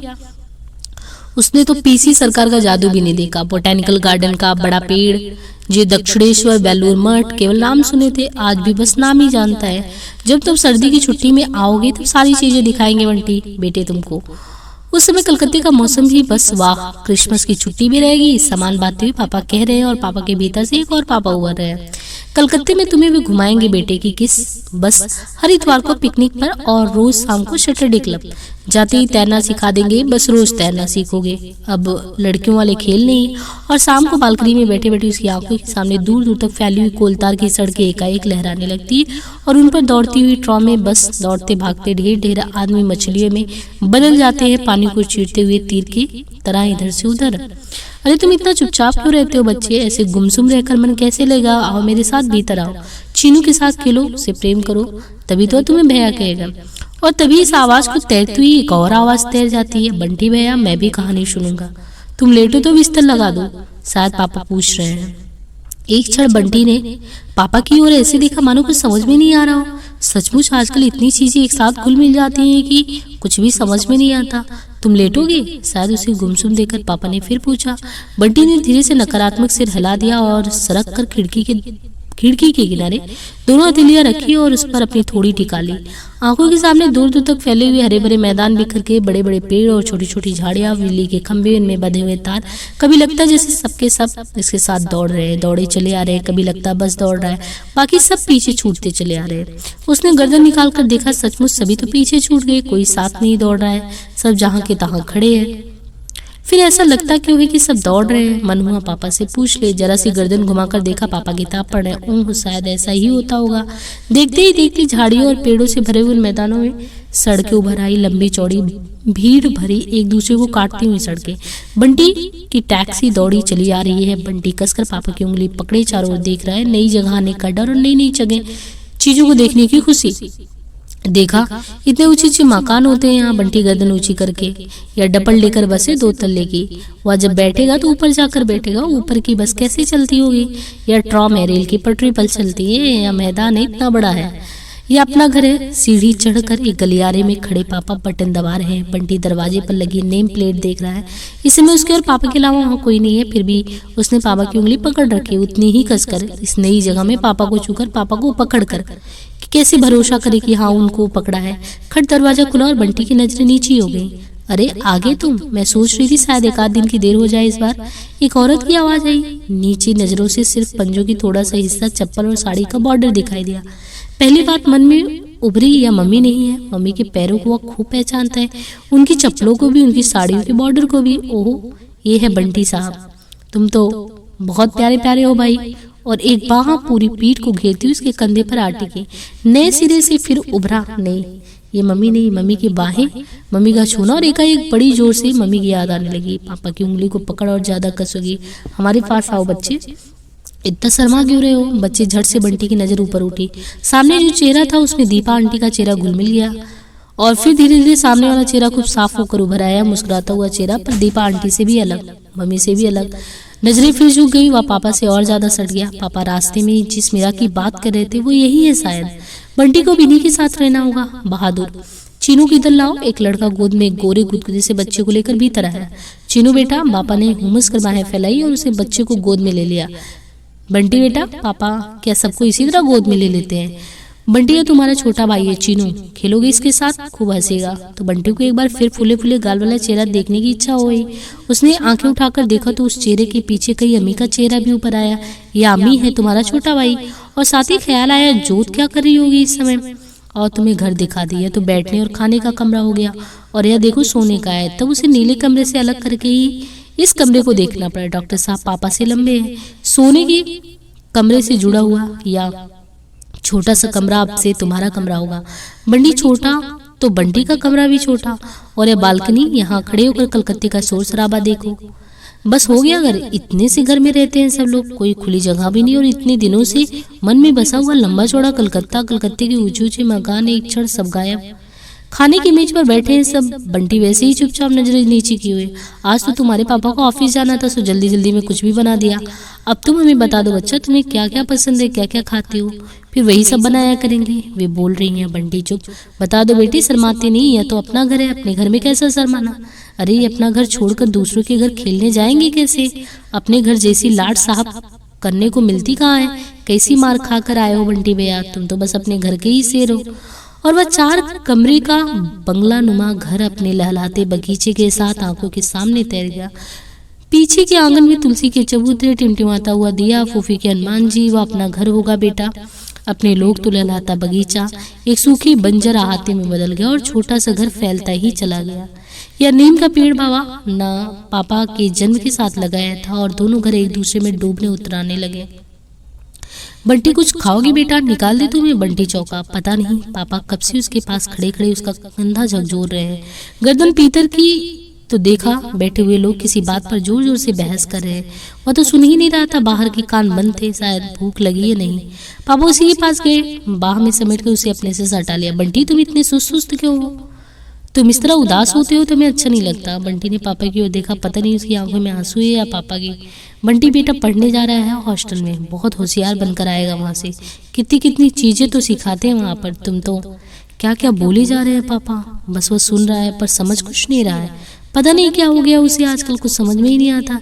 उस दिन भी पापा की कोई बात समझ में नहीं आई थी, तभी सब गड़बड़ हो गया था। उसे एडमिशन के लिए इम्तिहान देने जाना था और पापा कह रहे थे देखो घबराना नहीं, जो लिखने को लिख देना और जो कुछ पूछे बता देना, झेपना शर्माना नहीं, बोल्डली एंड स्मार्टली। पापा के चेहरे पर रह रहकर मम्मी का चेहरा उग जाता था और पापा की आवाज़ के ऊपर मम्मी की आवाज़, देखिए बेटा खूब सोच समझ कर करना और सवालों के उत्तर पेपर में लिख के आना। फिर तैयार करते हुए एक का दाम दिया और ज़्यादा का पूछा तो गुणा करना और ज़्यादा को देकर एक पूछता तो भाग। खाना खिलाते हुए भी जिस भूमिखंड के चारों पानी उसे द्वीप कहते हैं, बस के लिए खड़े खड़े भी अकबर दूसरे धर्मों का आदर करता था। इस घर में पापा मम्मी बन गए हैं, नहीं मम्मी नहीं बल्कि पापा पापा भी नहीं रहे। दूर रहते थे तो लगता था पापा बहुत पास है, पापा की हर चीज वह जानता है, पर पास रहकर लगता है पापा को जानता ही नहीं। दूर रहकर भी कई बार उसने पापा को फाइलों में डूबे हुए देखा है, ललाट पर 3 साल और खूब गंभीर चेहरा लिए हुए, कई बार वाश बेसिन में सेव करते और नाश्ते की मेज पर अखबार पढ़ते हुए पापा उसी की आंखों के सामने उभर गए। पर यहाँ जब वो पापा को मेज पर सेव करते हुए और दीवान पर लेटकर अखबार पढ़ते हुए देखा तो ख्याल आया कि वे शायद टीटू के पापा थे, वो शायद डॉक्टर साहब थे। इन पापा को तो भीड़ भरी ट्रॉम। पापा ने उसे बिठा दिया और खुद डंडा पकड़कर खड़े हो गए। बंटी की आंखें ही नहीं बल्कि रोम रोम जैसे पापा पर अटका है। वह सड़क की ओर भी नहीं देख रहा, कहीं पापा उतर जाए और वह भीतर ही रह जाए तो ट्रॉम तो रुकती है और खट से चल देती है। हर बार ट्रॉम चलती है तो उसे लगता है जैसे वह पीछे ही छूट गया। पापा का हाथ पकड़कर उतर गया, फिर भी दहशत जैसी की तैसी बनी है। कितनी भीड़ है सड़क पर यहाँ के लोग क्या घरों में नहीं रहते, सड़क पर ही घूमते रहते हैं। पापा को कसकर पकड़े रहने के बावजूद बराबर उसके मन में यही भय था। पापा का हाथ छूट गया कि वह इस भीड़ में खो गया। इतने नए नए चेहरे, नए नए लोगों की भीड़, इतने सारे लोगों में पापा को ढूंढा जा सकता है क्या? उसने पापा को कोट देखा, वह तो पापा के कपड़ों का भी नहीं पहचानता। हल्के स्लेटी पर काले रंग का चारखाना, उसने कोट से गहरी पहचान कर ली। हरी बत्ती हो गई, चलो याद रखना लाल बत्ती पर कभी सड़क पार, मतलब वो समझाते हैं कि पार नहीं करना है। वह देखो वह रहा तुम्हारा स्कूल। पता नहीं पापा किधर इशारा कर रहे हैं। बंटी के सामने तो अपना स्कूल तैर गया। आज कौन सा दिन है? शायद बुधवार। इस समय ज्योग्राफी क्लास हो रही होगी। कौन पाठ पढ़ा रहे होंगे? सर महाराष्ट्र बंगाल, वह तो बंगाल में ही घूम रहा है। देखो बेटी डरना नहीं, अंग्रेजी बोल लोगे ना, खूब सोच समझ के बोलना लिखना। सर पूछ रहे हैं व्हाट्स योर नेम डियर? अरूप बत्रा। बंटी को लग रहा है जैसे उसकी आवाज कांप रही है। You have come with your father? Bunty से धीरे से सिर हिला देता है। What's your father? बंटी एक क्षण सर की तरफ देखता है, फिर नीचे देखने लगता है। समझ नहीं आता क्या कहे। टेल मी अरूप, पर जवाब तो नहीं आता, उसे मालूम ही नहीं है। माई मम्मी इज प्रिंसिपल, जाने कैसे उसके मुंह से निकल जाता है और कहने के साथ ही वह खुदरुआ सा हो जाता है। सर हंस रहे हैं। बंटी को लग रहा है कि सर और ज्यादा हंसे तो वह रो देगा। कागज पेंसिल देकर सर ने उसे बिठा दिया। Right a story in your own words. In story you like? Bunty के सामने ढेर सारी कहानियां, तेरी मम्मी का कहानी, फूफी की, और उन सबको कैसे लिखा जा सकता है? वह तो जवाब ही नहीं दे सका। सर ने क्या समझा होगा, पापा क्या कहेंगे? सामने फैले कागज पर आंसू टपक पड़ते हैं।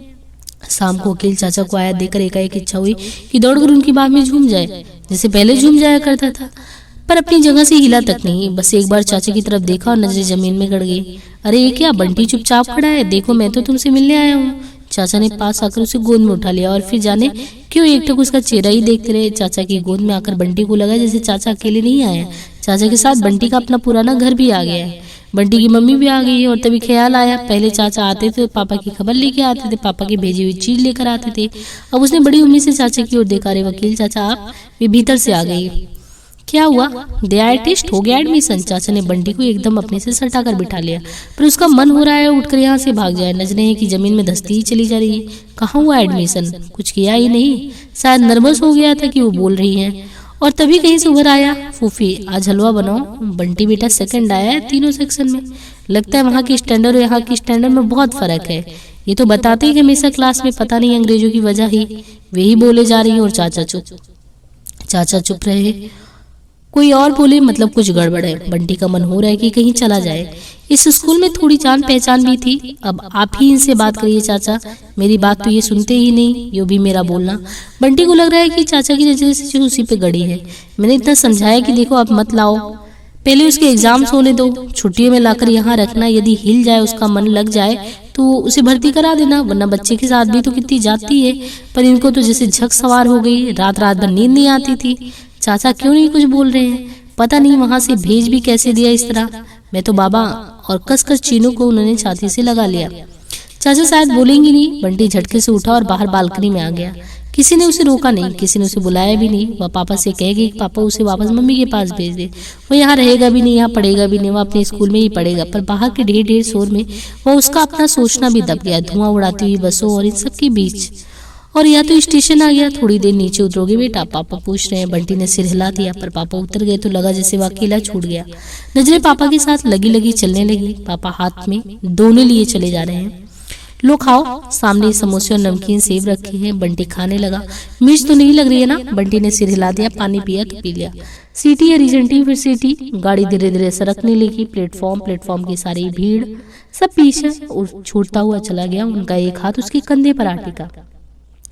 अब बिल्कुल डरने की बात नहीं है बेटा, कोई इम्तिहान नहीं होगा, मैंने सारी लिखा पढ़ी कर ली है, बस अब तो सीधे क्लास में। पता नहीं कितनी बार पापा यह बात कह चुकी है और हर बार मन ही मन दोहराया, my father is divisional manager. पापा की एक एक बात उसने रट ली है, पर हो सका। बंटी ने खिड़की पर थोड़ी टिका ली और बाहर को तो कुछ भी नहीं दिखाई दे रहा है, शायद भीतर की आंखें खुल गई हो। अपने पास लेटाकर पापा समझा रहे हैं, यहाँ नहीं हुआ तो कोई बात नहीं, मैंने हॉस्टल के लिए चिट्ठी लिख दी है। बंटी बहुत हिम्मत जुटा रहा है कि कह दे कि वो हॉस्टल नहीं जाना चाहता। रात भर वह जो सोचता रहा है सब कह दे, पर कुछ भी तो नहीं कहा जाता। हॉस्टल में तुम्हें अच्छा लगेगा, तुम्हारी उम्र के बच्चों को तो हॉस्टल में रहना ही चाहिए। अपने बराबरी के बच्चों के साथ पढ़ो, उन्हीं के साथ खेलो, उन्हीं के साथ रहो, वहाँ तुम्हें अच्छा लगेगा बंटी। वहाँ जोत है, अम्मी है, उनका साथ रहेगा। यहाँ अकेला अकेला कितना बोर होता है। प्रिंसिपल मेरे दोस्त है, लोकल गार्जियन रहेंगे, इतवार को अपने घर ले जाएंगे, उन्हें पापा ही समझना। तैरता हुआ डॉक्टर जोशी का चेहरा सामने से निकल गया। तू इन्हें पापा क्यों नहीं कहता रे? हॉस्टल की कितनी बातें पापा बता रहे हैं। बंटी दिमाग पर बहुत जोर लगाता है कि फिर भी हॉस्टल की कोई तस्वीर उसके सामने नहीं उभरती।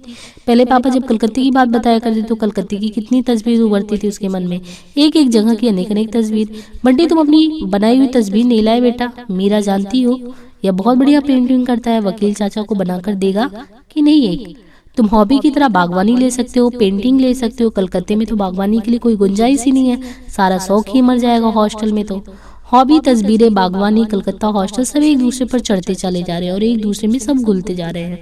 पापा और भी जाने क्या क्या बताते, समझाते, दुलारते, थपकाते रहे और जब उसकी आंखें मूंद ली तो उठकर अपने कमरे में चले गए। नींद में उसने देखा कि वह पापा की उंगली पकड़े पकड़े स्कूल से निकल रहा और पापा डांट रहे हैं, गुस्सा हो रहे हैं, जोड़ बागी की मामूली से सवाल तक नहीं आए।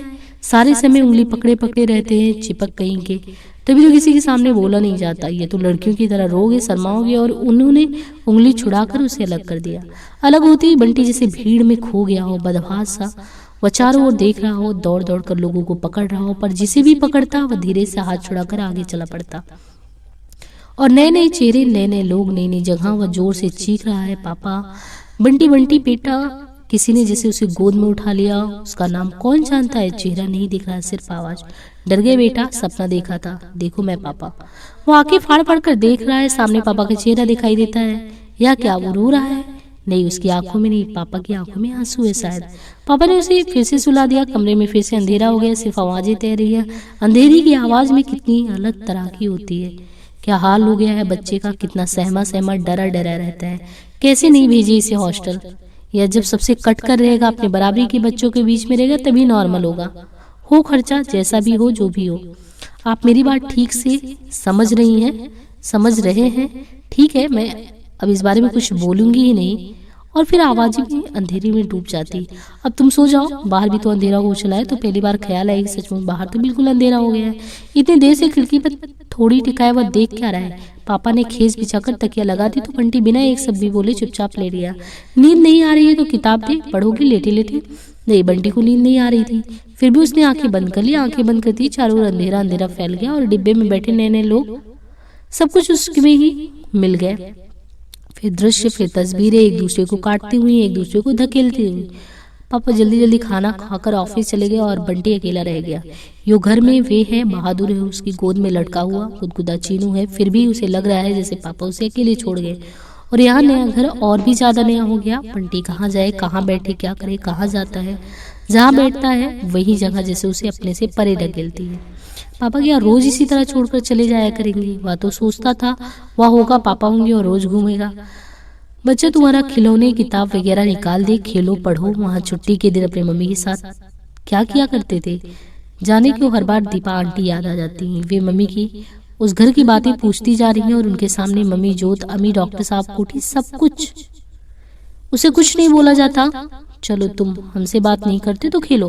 खिलौने, बंदूक, किताब सब बंटी के सामने रखे, पर बंटी बैठा है चुपचाप। इस नए घर में आकर उसकी अपनी चीजें भी जैसे नई हो गई हैं। आओ हम खेले तुम्हारे साथ। वे चीनू को लेकर पास आ बैठी। चीनू प्रसन्न होकर खिलौनों को इधर उधर पटक रहा था। ख्याल आया वह अम्मी को अपने खिलौने नहीं लेने देता था। चाबी की मोटर करती हुई निकल गई। फ्लाइंग प्लेट लाल पीली रोशनी दिखा दिखा कर घूम रही है। चीन किलकारी मार रहा है। चीनू देख, वो गिरा, चीनू देख। और चीनू के साथ वे भी हंस रही है। एक एक खिलौना चीनू को चला चला कर दिखा रही है। बंटी बालकनी में खड़ा है। सामने की भीड़ भाड़ शोर शराबे में डूबा हुआ। ढेर ढेर आवाजें हैं, पर कुछ समझ में नहीं आ रहा उसे। उसको ढेर सारी शक्लें, पर कोई उसे पहचान में नहीं आ रहा है। पापा को शाम को आएंगे। शाम को पापा आए। कैसे रहे बंटी, क्या किए सारे दिन बेटे? जवाब वे तो नहीं दे रही है। सारे समय बालकनी में बैठा रहा, बिल्कुल नहीं बोलता। मैं तो खेलने भी बैठी, पर सचमुच तो तरस आने लगा। और इस चीनू को देखो, 5 बजे से ही आके फाड़ फाड़ कर चारों तरफ ऐसे देखता है जैसे कुछ ढूंढ रहा हो। बस तुम्हें ढूंढता है, या तो अब तुम्हें बहुत मिस करने लगा है। उन्होंने चीन को पापा की गोद में ला दिया। वह हंस रहा है, पापा के बाल नोच रहा है। ले भैया के गाल नोच। पापा ने चीनू को बंटी की ओर मोड़ दिया तो चीनू बंटी की गाल नोचने लगा। लो प्यार करो इसे, इससे खेलो और दोस्ती करो बेटे। तो बंटी ने उंगलियां उसकी गुदगुदी गाल पर फिरा दी। चीनू ने पापा को गोद में खड़े होकर पापा के कान पकड़ लिए। चीनू हंस रहा है, वे हंस रही हैं।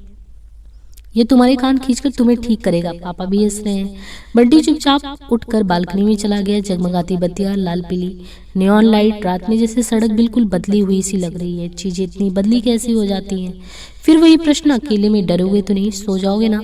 बंटी का मन हो रहा है कि कह दे वह बहुत बहुत डरेगा। इस घर में तो वह अकेला सो ही नहीं सकता। वह तो फिर भी अम्मी और जोत थे यहाँ, तो वह सारे दिन भी एक तरह से डरता ही रहा है। पता नहीं कैसे कैसा डर। अरे बंटी अपना बहादुर बच्चा है, कोई लड़की है जो डरेगा? ना हो तो बहादुर भी यहीं सो जाएगा। क्यों बच्चा, ठीक है ना? और बीच का दरवाजा खुला रहेगा बेटे, हम लोग तो उधर ही है। वे और पापा ही बोले चले जा रहे हैं। बंटी तो कुछ बोल ही नहीं पाता।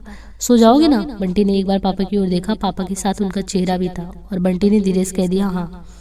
बहादुर तो पड़ते ही सो गया, पर बंटी जैसे कंबल के नीचे भी कांप रहा है अपने अपने पलंग पर सोते हुए। अम्मी और जोत उसे कमरे से आया वो रोशनी का टुकड़ा, बातों के टुकड़े सबको जैसे पकड़ने की कोशिश कर रहा हो। खट उसकी बत्ती जो है बंद हुई, जैसे हाथ से वह रोशनी का टुकड़ा भी फिसल गया।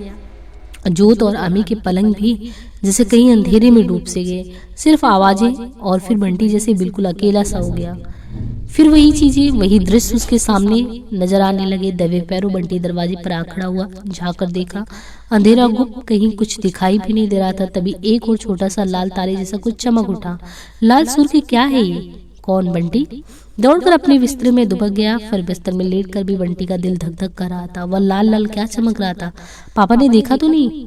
फिर वही बात, पापा अपने पास बिठाकर पूछ रहे हैं, एक बात कहे बेटा, मानोगे? बंटी नजर पापा के चेहरे पर टिका देता है। तुम मीरा को क्या कहते हो? बंटी चुप। मम्मी कहोगे?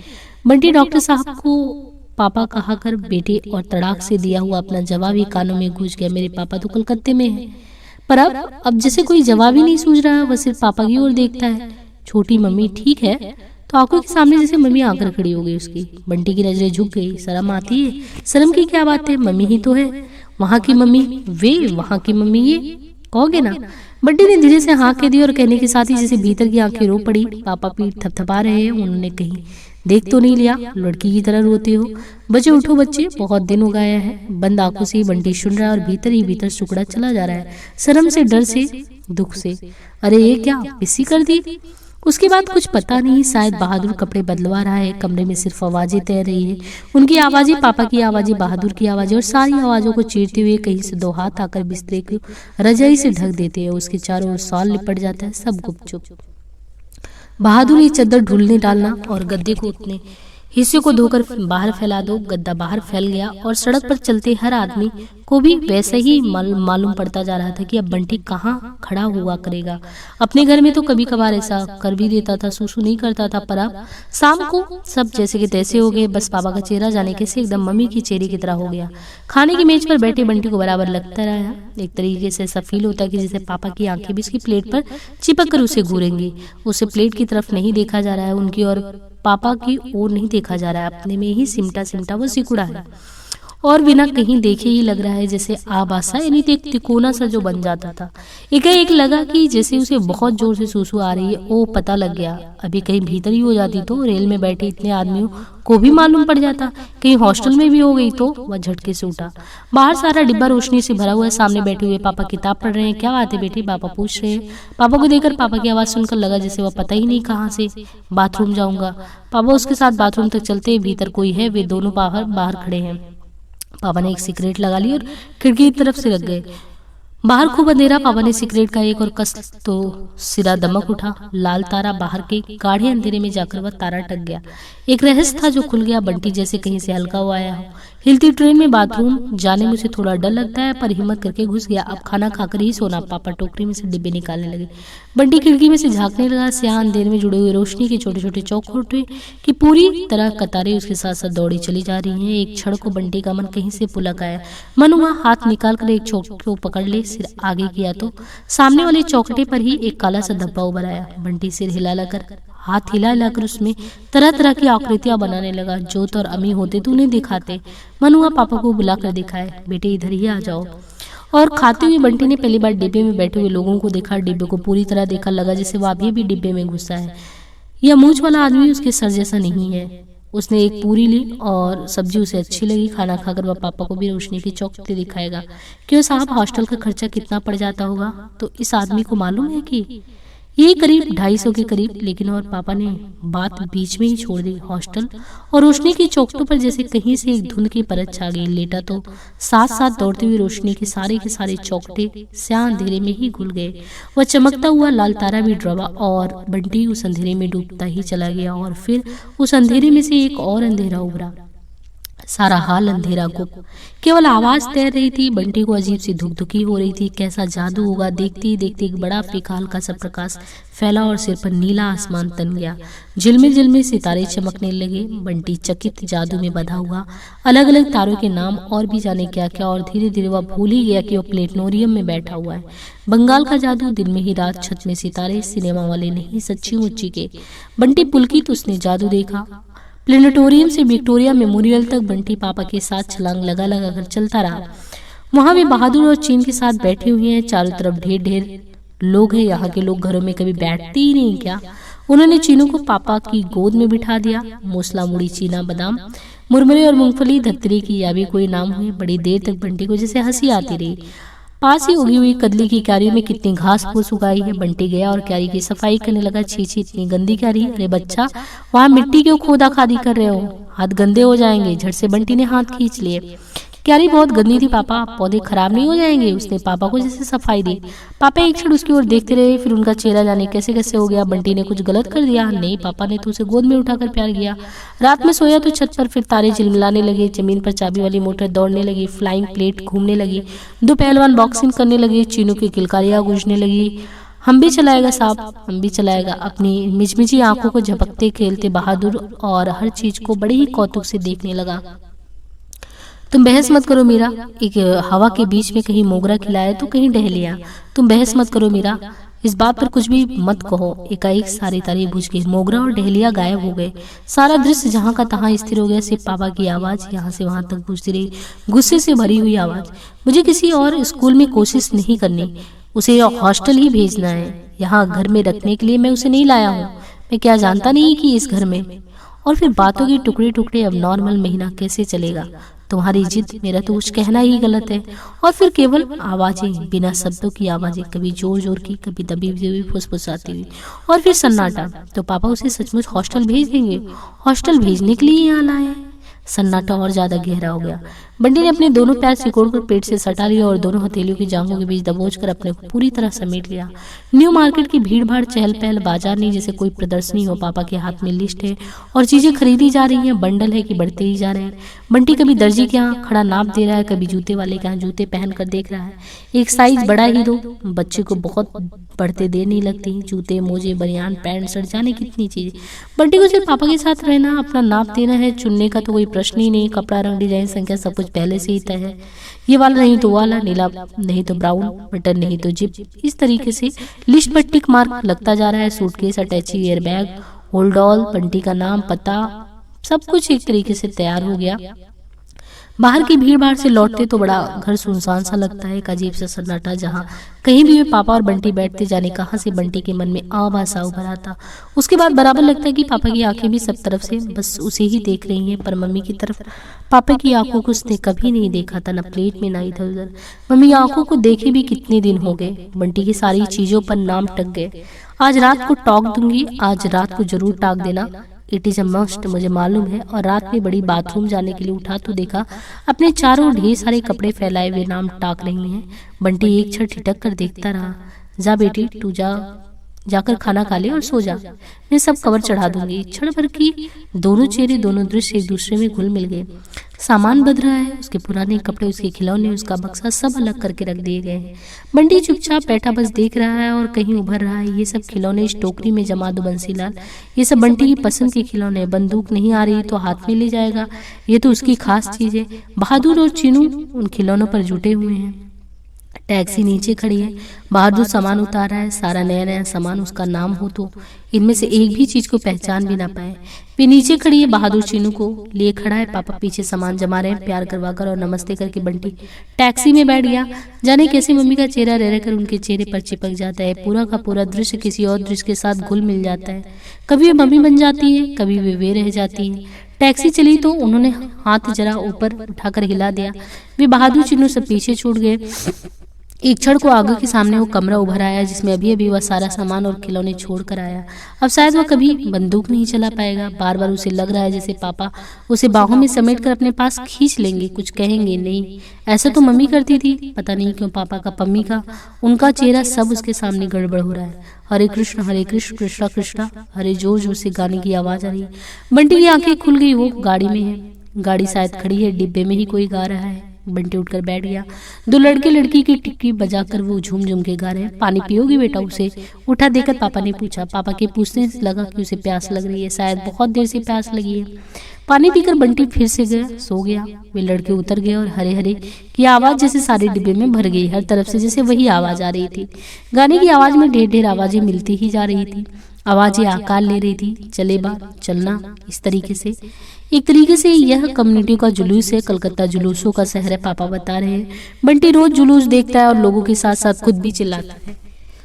उसने चालबे ना हौबे ना सीख लिया है, बस मन में रोज सोचता है कि वह भी जोर से चिल्लाएगा, हवा में मुट्ठी उछाल कर चले बा, पर एक दिन भी चिल्ला नहीं पाया।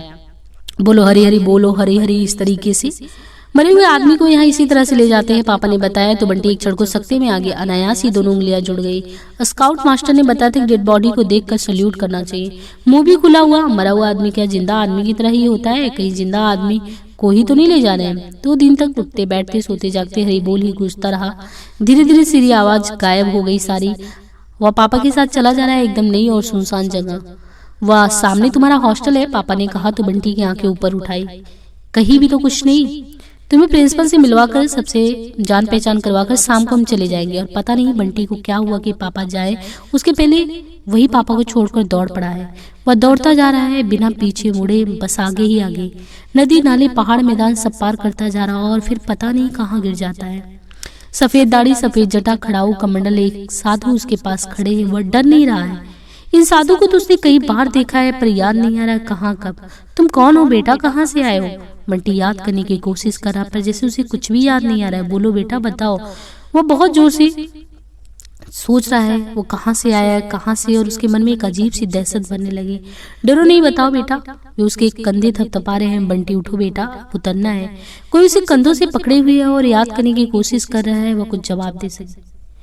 उसे गोद में उठाकर किसी ने खड़ा कर दिया। सफेद दाढ़ी वाली चेहरे में से एक और चेहरा उभर आया। पापा जल्दी से मुंह धो लो, नींद उड़ जाएगी, 5-7 मिनट में स्टेशन आने वाला है। तो बंटी धीरे धीरे जैसे अपने में लौट आया। रेल का डिब्बे में बैठे हुए लोग, सामान बांटते हुए पापा, सवेरे का उजास और चेहरा। पता नहीं क्या हुआ कि इतनी देर में मन पर रखा हुआ पत्थर जैसे एकाएक ही दरक गया और ढेर ढेर आंसू उफन आए। भीतर की आंखों में ही नहीं, बाहर की आंखों में भी।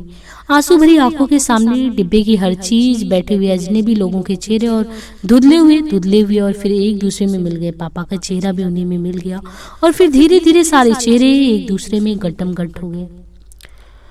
तो ये देखिए, ये रहा है ना जो भी है, मतलब आपका बंटी।